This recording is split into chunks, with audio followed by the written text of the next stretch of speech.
அனைவருக்கும் வணக்கம். இப்போ ஆல்ரெடி 2 கிழங்கு ஒரே நாள் அறுவடை பண்ணி முடிச்சிட்டோம். ஒன்று லைட் ஷேடு இருக்கா பர்பிள், உள்ள பர்பிள் தான், பட் கேமராவில் தெரிய மாட்டேங்குது. லைட்டாக பர்பிள். இன்னொன்று டார்க் பீட்ரூட் கலர் பர்பிள். இது மேலே காஞ்சிருச்சு. இப்போ பார்த்தீங்கன்னா தெரியும்.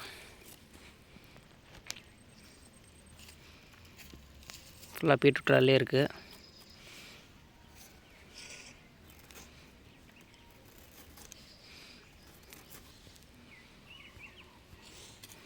இப்போ மூணாவதாக லைட் பர்பிளில் ஒன்று அறுவடை பண்ண போகிறோம். அது எங்கே இருக்குதுன்னு பார்த்தீங்கன்னா இந்த கார்னரில் இருக்குது. இதுதான் நம்ம ஹாஃப் பிங்க், அதாவது பர்பிளில் ஒரு 50% வரதில் கடைசி கிழங்கு இது. இந்த கொடி நல்லாவே படர்ந்துச்சு ஓரளவு. ரொம்ப பெருசாக இருக்காது. இப்போ நம்ம அறுவடை பண்ணியிருக்கோம் பார்த்தீங்களா, டார்க் கலர் அது மாதிரி இருக்கும். அது சைஸில் இருக்க வாய்ப்பு இருக்குது. இப்போ டார்க்லேயே இன்னொன்று இருக்குது. இது கொடியில் இன்னும் காய் வைக்கலை. இது காய் வச்சு ரொம்ப டார்க்கு. அப்போ இது வந்து கொஞ்சம் ஓரளவு டார்க்காக இருக்கும். இப்போ நம்ம அறுவடை பண்ணுறத விட கொஞ்சம் டார்க்காக இருக்கும் அப்படின்னு நினைக்கிறேன். பர்பிள் சீரீஸ் முடிய போகுது. பார்த்திங்கன்னா பர்பிளில் கொடியில் இலங்க வச்சுருக்கு. அப்படியே காட்டுறேன். உள்ளே பார்த்திங்கன்னா பீட்ரூட் பர்பிள் இருக்குது கொஞ்சம். இது வந்து கிழங்கு போட்டோம்னா அவ்வளோ பெருசாக வராது, அதனால தான் உடச்சிட்டேன். இங்கே தான் இருக்குது கொடி. அதை தான் அறுவடை பண்ண போகிறோம்.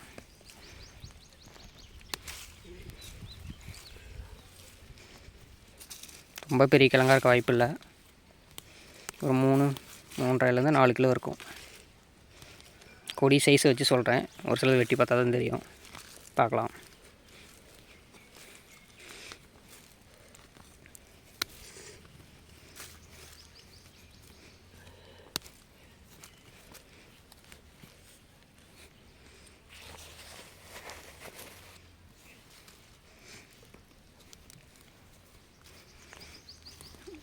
இந்த சைடு நம்ம மண் இலகுவாக இருக்கனால ஒரு நல்லா இறங்கியிருக்கு. அதனால் அவ்வளோ இருக்காது. பக்கத்தில் கிழங்கு கொடியும் நல்லா காஞ்சிருச்சு. இன்னும் 2-3 நாளாக இதையும் அறுவடை பண்ணோம். நடவு வேலை நடக்குதுன்றதுக்கறனால எதுவும் அவ்வளோ பண்ண முடியல. இதான் நம்ம போட தாய்க்கிழங்கு. தாய்க்கிழங்குல பாதி பீஸ் இன்னும் இருக்கும், மக்கிருச்சு. ஒரு 30-40 கிராம் இருக்கும் போட்டது. இந்த தடவை நம்ம நிறைய போட போகிறோம். இதை ஃபுல்லாக எடுத்துகிட்டு அழகாக கொஞ்சமாக ஒரு பீஸ் வெட்டி பார்க்கலாம். இதுக்கு முன்னாடி மாதிரி ரொம்ப டார்க்காக இருக்காது, ஓரளவு இருக்கணும். ஒரு 50% பர்பிள்.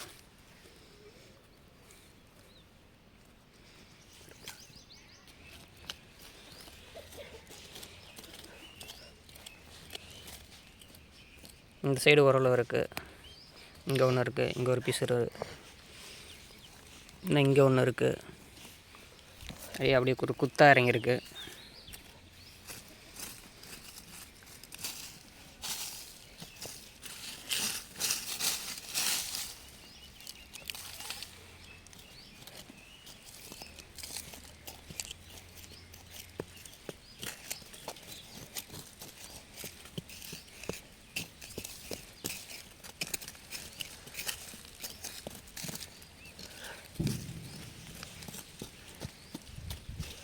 ஆழமாக இருக்குது.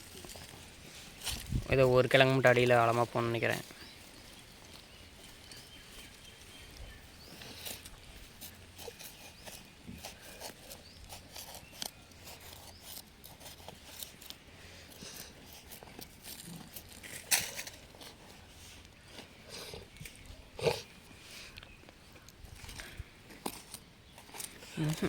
என்னென்ன இருக்குடா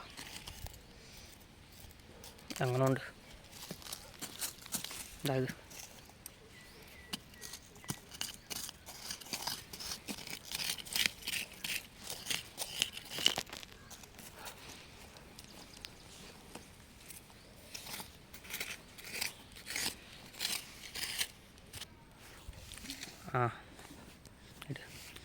கொஞ்சம் கொஞ்சமாட்டு வந்துச்சு. அவ்வளோதான். இது ஒரு ஷேப்பில் போயிருக்கு. முன்னடுத்து ஒரே கோலாட்டம் போயிருந்துச்சு. ஸ்ட்ரைட்டாக போய் அதில் கவகையாக பிரிஞ்சிருந்துச்சு. இது ஒரு ஷேப்பில், எல்லாமே ஒவ்வொரு ஷேப்பில் இருக்குது. இது பர்பிள், அதனால தான் இது வீடியோ போடுறேன். எல்லாம் நார்மல் வெரைட்டியாக இருந்தால் போட்டிருக்க மாட்டேன், டைம் இல்லை. எல்லாம் எடிட் பண்ணி நிறையா வீடியோ எடுத்துக்கிட்டு. முன்னாடி அந்த வேப்ப மரத்தில் பெரிய வெத்தல் வள்ளின்னு ஒன்று பார்த்துருப்போம் வீடியோவில். அதில் 2 கிழங்கு நான் அறுவடை பண்ணிட்டேன். ரெண்டுமே 7,200 ஒன்று, 7,300 சில்லற ஒன்று அப்படி வந்துச்சு. பட் அதை வீடியோ போகிறதுக்கு டைம் பத்தலை. பர்பிள் ரேருங்கனால இதுக்கு மட்டும் நான் வீடியோ எடுத்துகிட்ருக்கேன். இன்னும் அதில் பெருசாக ஒன்று இருக்குது, அது வேணால் அறுவடை பண்ணுறப்ப கண்டிப்பாக வீடியோ பார்க்கலாம். 2 பிரியுதாட்டங்குது.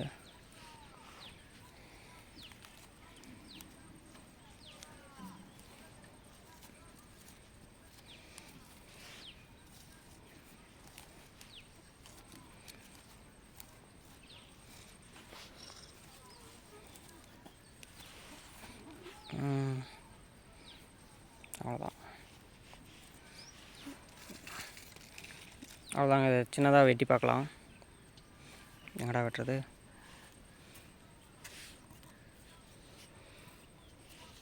ரோலில் எடுத்ததா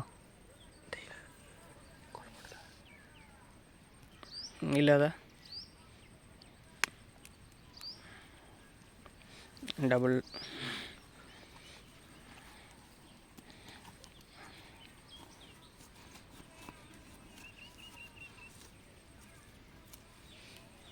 அதான் சின்ன பீஸாக பார்த்து இதை வெட்டணும். அது பெருசு, இதுவும் பெருசு. எதுவுமே வெட்டுற சைஸில் இல்லை, ரொம்ப குட்டி. அதை விதைக்கிழங்கு வச்சுக்கலாம். ஒன்று வேக வச்சு பார்க்கலாம்.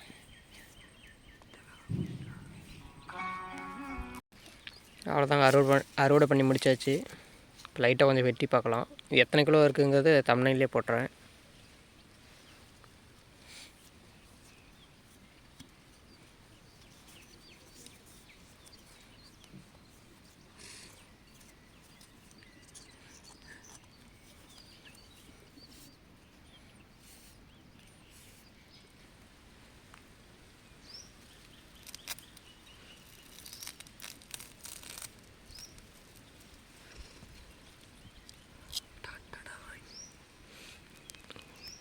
இது வந்து பர்பிள் பாதி, ஒயிட் பாதி அந்த மாதிரி இருக்குது. பர்பிள் ஷேடு, பர்பிள் அங்கங்கே இருக்கும். இதுலேயே பர்பிள் ஷேடு கொஞ்சமாக இருந்து எல்லோ இருக்கிறது நம்ம வெரைட்டி ஆல்ரெடி வெட்டியாச்சு. இதில் வந்து பர்பிள் பாதி இருக்குது, ஒயிட் பாதி. இதே மாதிரி ஒன்று பார்த்துருப்போம், பட் அதில் கொடியில் அவ்வளோ கிழங்கு வைக்கலை. சரி, அதில் கொடியில் கிழங்கு இருந்துச்சு, இதில் கிழங்கு இல்லை. பார்க்கலாம், இன்னும் கொஞ்சம் டேஸ்ட் பண்ணி பார்த்தா தான் தெரியும். போய் கம்பேர் பண்ணி பார்க்கலாம். அவ்வளோதாங்க, இந்த லைட் பர்பிள் வெரைட்டி இதோட முடிஞ்சிச்சு. இன்னும் அடுத்து பிங்க் அந்தான இருக்குது. அது கொஞ்சம் பெருசாக இருக்குது. அதேமாதிரி இன்னும் ஒரு 5-6 கிழங்கு இருக்குது. அப்புறம் முக்கிழங்கு போகணும். அதுக்கப்புறம் வேப்ப மரத்தில் இருக்கிறது ஆட்டுக்கொம்பு வெத்தலைவள்ளி கிழங்கு. அப்புறம் அந்தான ஒரு பெரிய 2 வருஷம் ஆன ஒரு கிழங்கு ராசவள்ளி கிழங்கு இருக்குது. அதுக்கப்புறம் மஞ்சள் வெரைட்டி தான் போகணும், நார்மல் வெரைட்டி. அதை பற்றிலாம் அப்புறமா அறுவடை பார்க்கலாம். அடுத்த வீடியோவில் சந்திக்கலாம். அனைவருக்கும் நன்றி.